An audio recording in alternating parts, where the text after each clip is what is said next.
a continuar con una clase más del curso de geografía. El día de hoy vamos a hacer un repaso del tema anterior. El tema anterior fue movimientos migratorios. Vamos a volver a ver algunos puntos y agregar otros que se relacionan con este tema a continuación.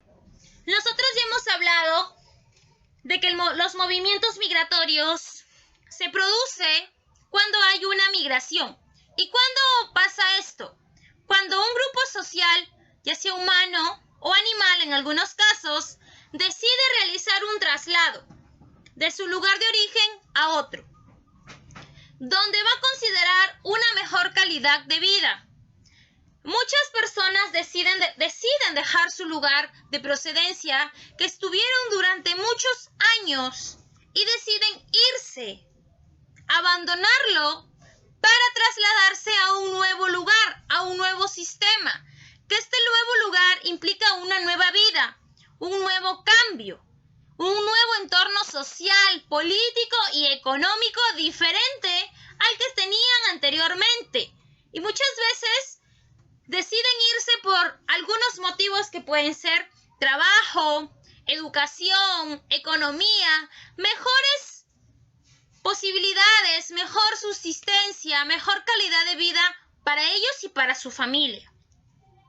En términos humanos, sociales, una migración es el desplazamiento de personas que van desde su lugar de residencia a habitar otra.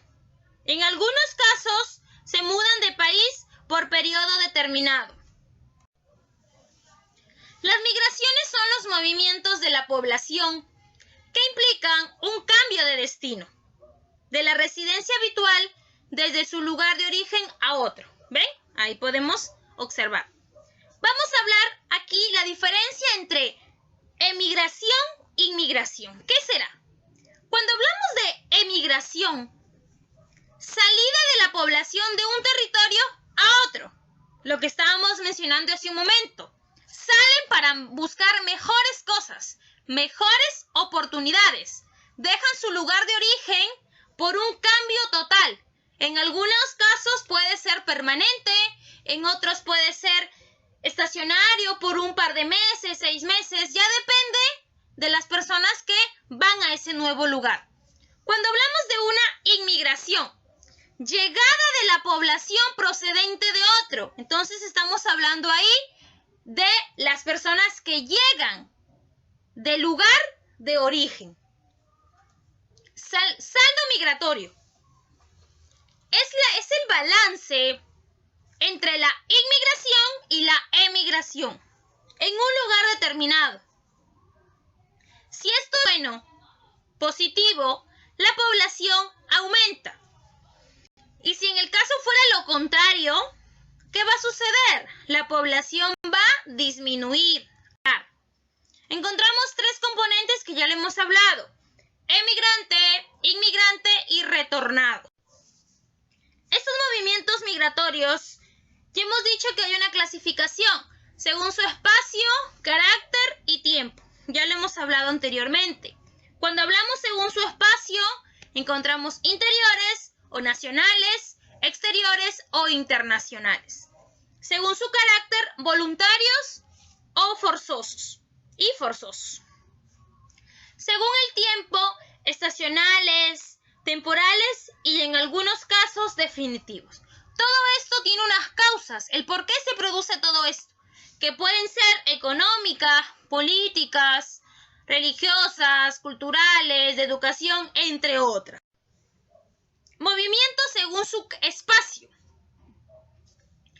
Migraciones nacionales, ya sabemos que se producen dentro del país, dentro de nuestro territorio.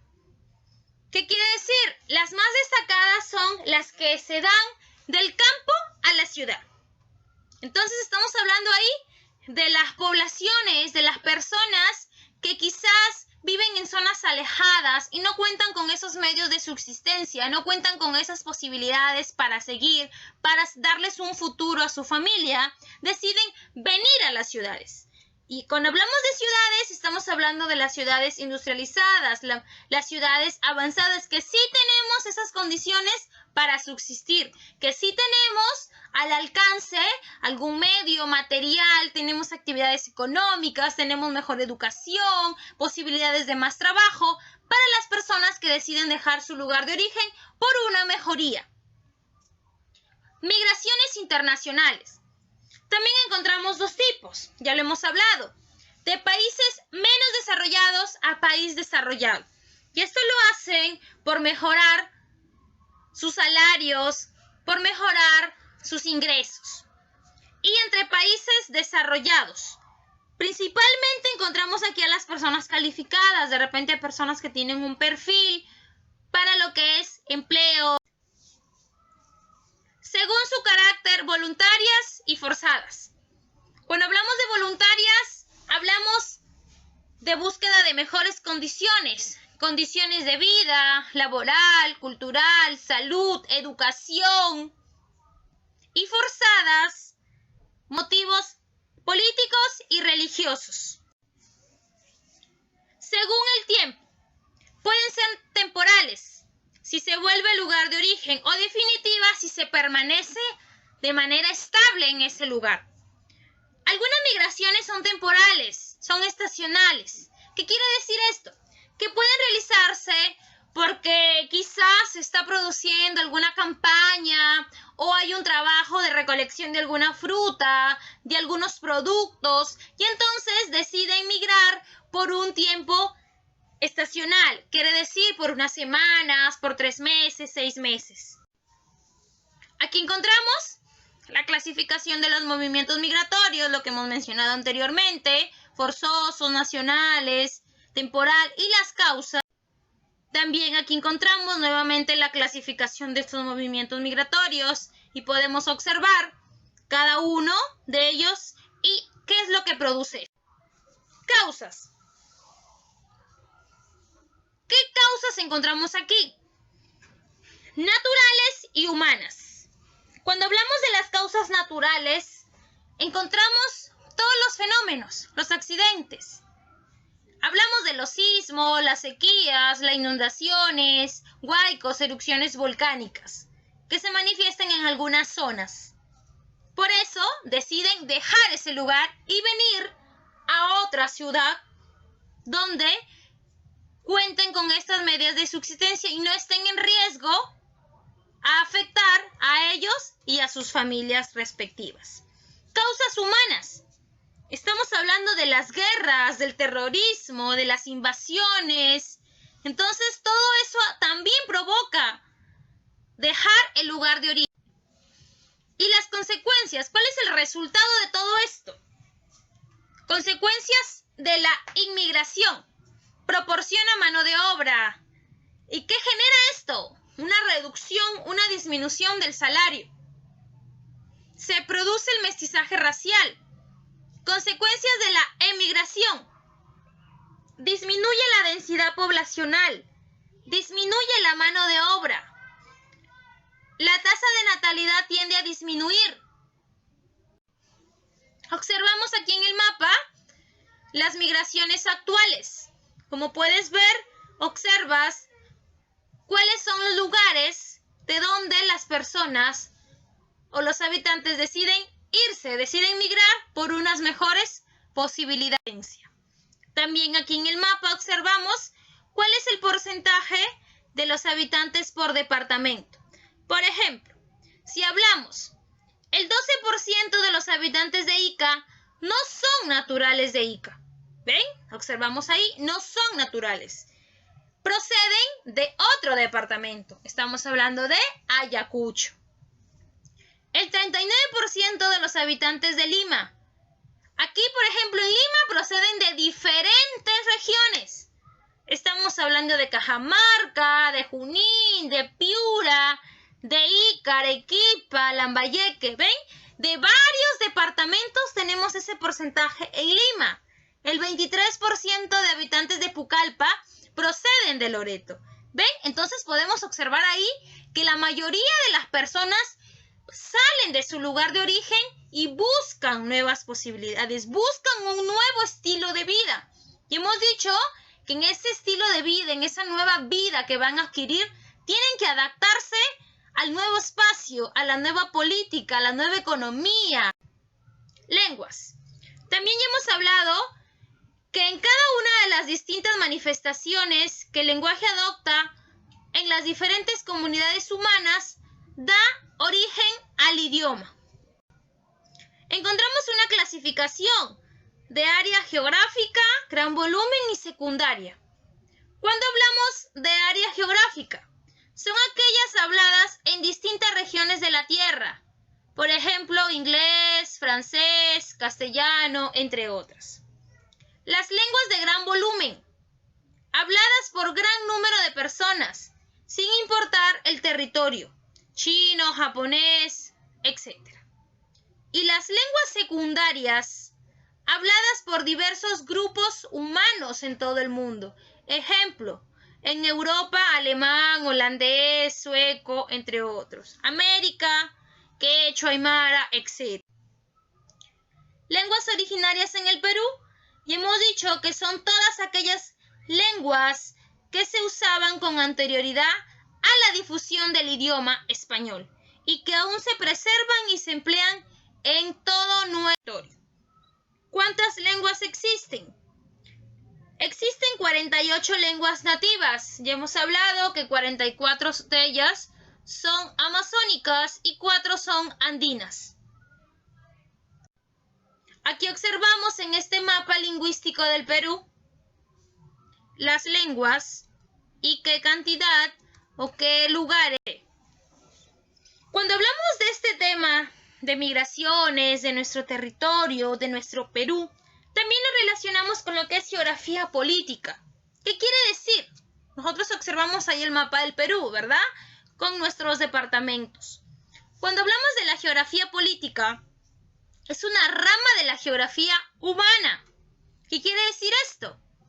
Que es el sistema que estudia el sistema, estudia la situación, los límites, el gobierno y las relaciones entre distintos estados. Su fundador se le considera a Federico Raxel. Es un ámbito de estudio muy amplio, ya que su principal objeto son las instituciones políticas que pueden ir desde un pequeño grupo de personas bien organizado y jerarquizado hasta un gran bloque económico o político. Y dentro de esto encontramos el Estado peruano. El Estado peruano está representado por el presidente de la República, quien conduce, dirige el país y quien es elegido por el pueblo, ya que el Perú vive en democracia. La República del Perú es democrática, social, independiente y soberana.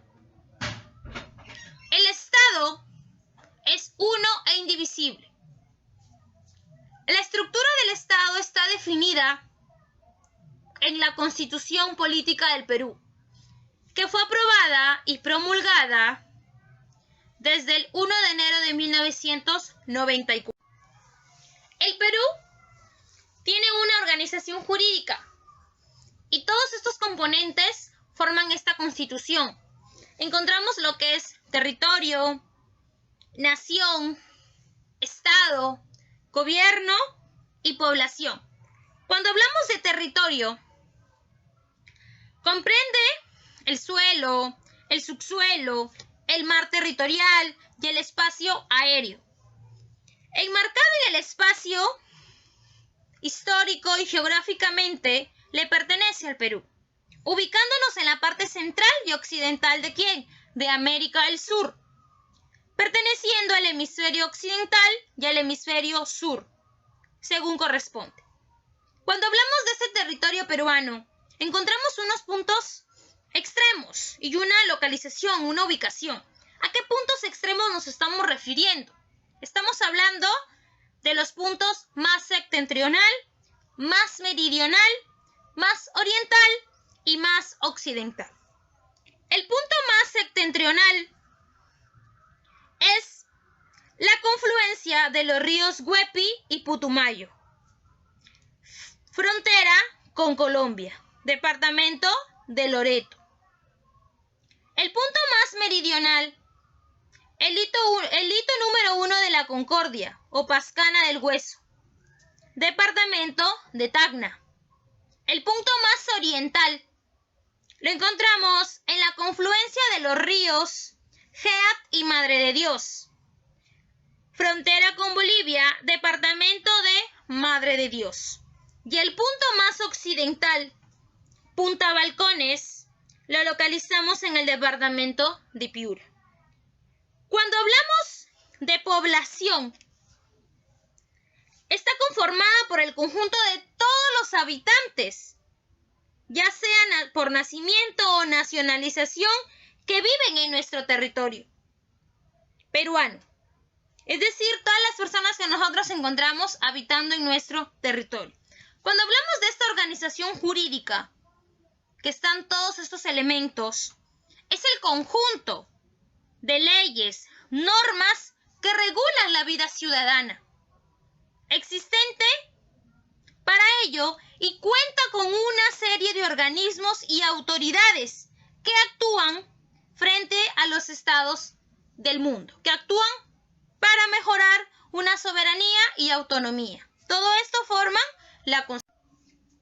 Dentro de este estado encontramos una serie de poderes políticos. Encontramos el poder legislativo, ejecutivo y judicial. El poder legislativo tiene una función: aprobar las leyes y hacer que se cumplan. Y tiene una institución. ¿Estamos hablando de quién? Del Parlamento. El poder ejecutivo aplica las leyes y gobernar el país. Encontramos aquí al gobierno. Y el poder judicial se encarga de juzgar a los que incumplen las leyes. Encontramos aquí al tribunal. Entonces, esto es lo que nosotros hemos avanzado esta semana 4 del segundo trimestre.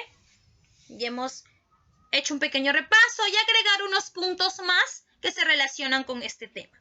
Recordemos que seguimos trabajando en nuestra agenda Idukai.